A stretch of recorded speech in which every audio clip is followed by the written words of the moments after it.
Fala aí galera, sejam bem-vindos a mais um vídeo aqui do canal. Vou postar no YouTube e também lá no Instagram esse vídeo aqui, hein? Porque foi uma dúvida que me mandaram lá na caixinha de perguntas, onde o aluno perguntou assim pra mim: qual a diferença entre zu e für? Tá, eu já vou colocar a lousa aqui e escrever esses termos e explicar a diferença entre eles, mas o fato é que eu não tinha nenhum vídeo no Instagram, nem no Facebook, explicando a diferença entre essas duas palavrinhas que em muitos casos tem a tradução de para. E aí a galera não sabe quando usar uma, não sabe quando usar outra. Óbvio que existem muitos casos na língua alemã, é o tipo de coisa que você aprende com o tempo, estudando frases, vendo exemplos práticos. Mas a explicação que eu vou te dar aqui hoje já vai te servir de grande ajuda para entender a diferença entre elas. Então, vou colocar, acho que, tô vendo a câmera ao contrário, vou colocar acho que do lado esquerdo do vídeo, do lado direito, não sei, a minha imagem para abrir a lousa aqui, tá? Já deixei preparado alguma coisa aqui. Então, qual a diferença entre für, que significa para, e zu, que também significa para? Nem sempre significa para, né? Mas em muitos casos vai significar para. Vamos começar pelo für. Für, né? Antes de mais nada, você pronuncia für. Você não lê o U com os dois pontinhos como se fosse um I. É für, tá? Für. Mais ou menos assim, ó. Você pode pronunciar assim, tá? Für,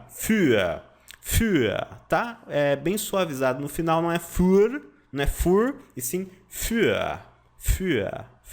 Um A bem de leve aqui no final com um R. Für, tá? Então, o für, ele indica, na maioria dos casos, quando você usa o für, o destino desta palavrinha vai ser um objeto ou uma pessoa que, na maioria dos casos, vai estar se beneficiando de algo, que vai estar recebendo algo, tá? Tem bastante sentido de propriedade. Eu até coloquei aqui para que você consiga até fazer essas anotações em seu caderno, porque esse é um tema que gera muita dúvida. A galera usa o für, por exemplo, com verbos, como se ele fosse o para fazer alguma coisa, tá? Só que o für não é utilizado nesses casos, ele não é utilizado com verbos, tá? Não utilize für antes de verbos, por exemplo, para que eu faça tal coisa, né? Tem muita gente que diz für mich etwas tun. Isso está errado, tá? Vou até colocar essa frase errada aqui, porque tem muita gente que faz isso, tá? Você vai lá, quer montar uma frase do tipo: para eu fazer tal coisa. Para eu fazer tal coisa. Für mich, para mim, etwas tun, tá? Für ein Buch lesen ou für lesen ein Buch. Tem galera que escreve tudo errado, assim, fala tudo errado. Isso é mais comum do que você imagina. Eu vejo bastante isso, tá? Então, já coloca aí na sua lista. Você não usa o für nunca com verbos, tá? O für é destinado a objeto, pessoa, indicando mais propriedade. Por exemplo, isso é para você, ó. Esse cabo USB é um presente. Nossa, não tinha nada melhor, não? Sei lá, um gibi. Ó, este gibi é para você. Das ist für dich. Das ist für dich. Ein Geschenk für dich. Um presente para você, tá? Você está recebendo, você vai ser o mais novo proprietário de um gibi de alemão. Aqui neste caso você usa o für, tá? Ou quando você vai dizer, por exemplo, o que eu posso fazer por você? O objeto final, o destino desta frase é você, uma pessoa, tá? Então, neste caso, você usa für. Eu trouxe aqui alguns exemplos, deixa eu tirar essas coisas erradas aqui, que foram exemplos, né, do que os alunos erram. Eu trouxe aqui uns exemplos de frases, né, para você não sair da aula só com o conceito na cabeça, sem botar a mão na massa. Então, vamos ver esses exemplos aqui. Na sequência, eu vou mostrar um pouco do zu, tá? Vou tentar não deixar essa aula muito longa, né, porque o tempo de todo mundo aqui é escasso. Vamos lá. O que nós temos nessa frase? Ó? Das Haus, a casa, ist, é, für dich. Lembrando que o für, neste caso, ele usa o acusativo. Dich é a pessoa do, é o tu, você do tratamento informal. Então, das Haus, a casa, ist, é, für dich, para você, no sentido de é um presente para você. Você está se beneficiando disso, você está ganhando uma casa, tá? No segundo exemplo, vou até colocar a tradução. A casa é para você. Vou colocar a tradução do lado, você vai copiando aí. Espero que caiba tudo aqui na tela. Essas menorzinhas vou pôr do lado, a maior de baixo vou pôr na tradução embaixo. Na segunda frase a gente tem Danke für das Geschenk. Obrigado pelo presente, tá? Danke für das Geschenk. Aqui, o für assumiu um significado de pelo, tá? Mas, ainda neste caso, você não usaria o zu, tá? Porque é um para um objeto. O destino dele é um objeto. Obrigado pelo livro. Obrigado pelo presente. Né? Obrigado pela sua boa vontade. Obrigado por sua atenção ou pela sua atenção. Então, o für entra em frases assim, tá? Então, obrigado pelo presente, tá? Danke für das Geschenk. Obrigado pelo presente. Aqui na outra frase, a gente tem a seguinte pergunta. Was kann ich für Sie tun? O que eu posso fazer por você? O destino final, o objetivo, né, do für é uma pessoa. O que eu posso fazer por você? O que eu posso fazer para você? Was kann, o que posso, eu, für Sie, por você, Sie é o você do tratamento formal, e o verbo tun é fazer, mais o sentido de executar. Tá? A gente tem dois verbos fazer no alemão, o verbo machen e o verbo tun. Machen é mais o sentido de fazer no sentido manual, executar um trabalho manual, né? Eu vou fazer um castelinho de areia, né? Eu vou fazer um castelinho de areia com as minhas mãos. O tun, ele é mais genérico, no sentido de é um fazer mais genérico, de executar uma ação, algo que talvez não seja muito mão na massa, tá? Então, o tun, ele é bastante usado, ele é o verbo utilizado neste caso aqui, né? O que eu posso fazer por você? Was kann ich für Sie tun? Agora, se você for dizer eu estou fazendo uma tarefa de casa, por exemplo, uma tarefa que você faz à mão, né? Então, você diz ich mache meine Hausaufgabe, tá? Mas isso é outro tema, depois eu posso até fazer um vídeo explicando a diferença, tá? É que eu gosto de explicar em detalhes, porque eu já conheço as dúvidas que a galera vai tendo, né? Então eu gosto de detalhar. Então, o que posso fazer por você? Nem tá cabendo na lousa. Deixa eu ver se eu vou diminuir um pouquinho a letra aqui, tá? Só para não ficar essa bagunça que tá aqui. Só para não ficar tão feio, né? Acho que agora ficou muito pequeno. Vou aumentar um pouquinho, vai. Deixa assim mesmo. O que posso fazer por você? E a outra frase eu vou colocar aqui embaixo. A gente tem o seguinte. Du bist für mich die schönste Frau der Welt. Tá? Para mim, você é a mulher mais linda do mundo. Tá? Inclusive é isso que eu vivo dizendo para minha esposa. Para mim, ela é a mulher mais linda do mundo. Ó, se você é casado e não fala isso para sua esposa, você vai ter problema. Tá? E é verdade, eu não estou mentindo não, né? Tem que ser assim. Du bist für mich die schönste Frau der Welt. Para mim, você é a mulher mais linda do mundo, tá? Então, o für aqui, o destino dele tá sendo você, tá? No acusativo, obviamente, ich vira mich, porque é para mim, tá? Du bist, você é. Du bist, você é. Für mich, para mim, na minha opinião. Die schönste Frau, a mulher mais bonita, der Welt, do mundo, tá? Aqui a gente tem um caso genitivo de posse direta. Welt em alemão é do gênero feminino. Aqui o artigo feminino declinou para der, mas isso é outro tema. Se eu começar a falar de genitivo aqui, a gente vai ficar aqui até amanhã. E aqui é o adjetivo schön na forma superlativa, né? Onde ele diz a mais bonita, a mais linda de todas, die schönste Frau der Welt. Então você pode até anotar em seu caderno esta frase, ó. Você é para mim a mulher mais linda do mundo, tá? Então aqui alguns exemplos de frases com o für. Você pode ver que em todos eles o destino é um objeto ou uma pessoa, no sentido de para mim, para você, por você, tá? Obrigado por um presente, por um objeto, né? Obrigado por isso ou por aquilo. Você não usa ele antes de verbos. E a galera faz muito. Nem para indicar direções, né? Estou indo para casa. Você não vai usar für.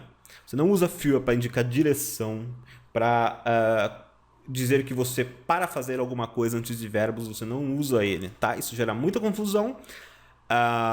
Precisaria mais do que essa aulinha aqui, né? Isso, como que você aprende definitivamente isso? Somente o tempo, o estudo de frases de maneira exaustiva, tá? De muitas frases no alemão, vai gerar em você um entendimento exato de qual situação você pode ou não usar cada um deles. Aqui eu estou dando alguns exemplos, mas sempre vão surgir novas dúvidas. Isso vem com o tempo, você não precisa se desesperar. Com o tempo você vai pegando, você vai vendo mais exemplos de frases, e aí você vai ligando os pontos. Fala, nossa, olha só, aqui usou zu, ali usou für. É algo que leva mais tempo, tá? Você não aprende, numa aulinha de 10 minutos você pega tudo? Não, acho que não. Então, vamos para o zu. Aqui, a gente já está com 10 minutos aqui já, vai ficar muito grande a aula. O zu, ele indica direções, tá? E aponta para direções, aponta para ações também, tá legal? E é usado, né, em alguns casos, por exemplo, no termo zum Beispiel, por exemplo, tá? Aqui gera, né? Aqui aparece aquela dúvida, aí você vira para mim e fala, ali atrás você falou que aqui o für, né, obrigado pelo presente, ou o que eu posso fazer por você. E aqui agora você está falando que o zum significa por exemplo? Então não seria für Beispiel? Não, tá? Porque o zum aqui ele está com sentido de direção. Por exemplo, vou te dar um exemplo, tá? Neste caso do exemplo você sempre vai usar o zum, porque aqui o artigo da palavra Beispiel, né, ele está embutido, declinou no dativo. O zu no alemão, o zu demanda dativo. Demanda no dativo, tá? O zu demanda dativo. E ali ele já se juntou com o artigo declinado e ficou zum. Zum Beispiel. Por exemplo, tá? Por exemplo, vou te dar um exemplo. Estou apontando a direção do exemplo. Você não usa für Beispiel, nunca. Então aqui é por exemplo. E isso aqui pode aparecer em textos técnicos, né? Você pode ler somente isso daqui, zum Beispiel, é muito comum, principalmente em manuais. O zu indica direções e ele aponta também para ações. Por exemplo, essa frase maior aqui. Zum Lesen brauche ich meine Brille.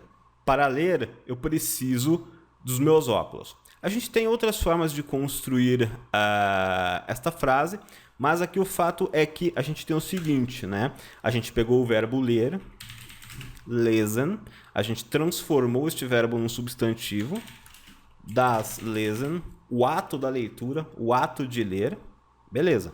Aí a gente colocou o zu aqui. Zu demanda dativo. Então o das vira den. Zu den lesen. Mas a gente é bom abreviar as coisas para facilitar a vida, né? Aí ele junta. Zum lesen, para ler, tá? Esta é uma forma de dizer o para executar uma ação em alemão, mas a gente pode utilizar o zu, né? Lesen zu können, brauche ich meine Brille. Para poder ler, preciso dos meus óculos. Mas aí é outro caso, tá? A gente já vai ver um exemplo aqui embaixo. Mas isso daqui aparece bastante, a galera não sabe do que se trata. Se você não sabia, agora é isso daqui. Se você vê o zum vindo antes de um verbo e o verbo está com a primeira letra em maiúsculo, não é porque está errado, tá? É porque este substantivo representa a ação daquele verbo, o ato da ação daquele verbo, e o zum está apontando a direção dele, no sentido de para ler, para fazer, para ouvir uma música. Tá? Para que eu possa ler, eu preciso de um óculos. Então, zum Lesen, para ler. Brauche ich, preciso eu, meine Brille, meus óculos. Tá? Meine Brille. Zum Lesen, brauche ich meine Brille. E aí a pronúncia do brauchen aqui, você pode pronunciar com o R na ponta da língua, no fundo da garganta. Brauchen ou brauche. Vai do que for mais fácil para você. Então, vou colocar aqui, né? Para ler, eu preciso dos meus óculos. Uma frase bem, assim, bem dia a dia, tá? Sem muito formalismo. O zu, ele aponta direções. Por exemplo, venha até mim. venha para mim, venha até mim, come to me, tá? Venha até mim, venha até mim. No caso, o to demanda a declinação no dativo, então Mia é o eu no dativo. Aí já entra o mundo das declinações, né? Aí deve ter aula aqui no canal sobre isso, ou no curso fechado também tem muita coisa. Mas aí é outro tema que deve ser abordado com mais tempo. Ele indica direções no sentido, eu estou dizendo para você. Tá? Aqui eu estou dizendo para você. Normalmente a gente utiliza, você só vai ver ich sage dir. Eu digo a você, mas é possível que você encontre também a frase ich sage zu dir, ich sage zu Ihnen. Eu digo para você, tá? Então, ele pode indicar direções. Se você está falando alguma coisa para alguém, é uma direção. Você está falando com a pessoa, essa ação está sendo direcionada para a pessoa. Então, mais uma vez aqui, direção, tá? E aqui uma frase... O to também vem antes de verbos e faz o papel do to no inglês, né? O to faz o papel do to no inglês para deixar um verbo no infinitivo. Então a gente tem essa estrutura básica. To, que é usada para formar frases do tipo: para fazer tal coisa, eu preciso de tal coisa. Para ler um livro, preciso dos meus óculos. Então, para, no sentido de objetivo. Para... Né? Aqui nessa estrutura de frase, para fazer tal coisa, eu preciso de outra coisa, você usa a estrutura zu, onde a palavra significa para. E ela vem seguida do objetivo que você deseja alcançar. Para. Ein Buch, um livro, ler.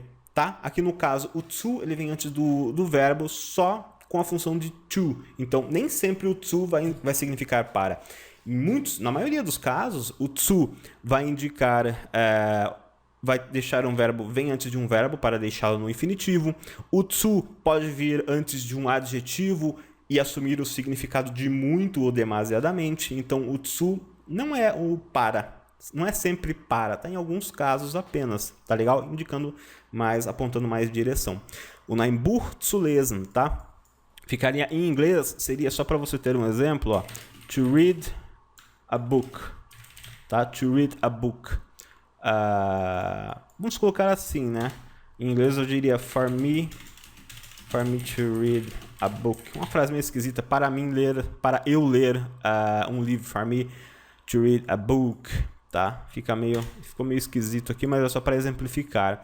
Então, o to entra nesses casos, para ler um livro. Aqui no caso, ele deixa o verbo no infinitivo. Aqui, eu digo para você. Ele aponta a direção, tá?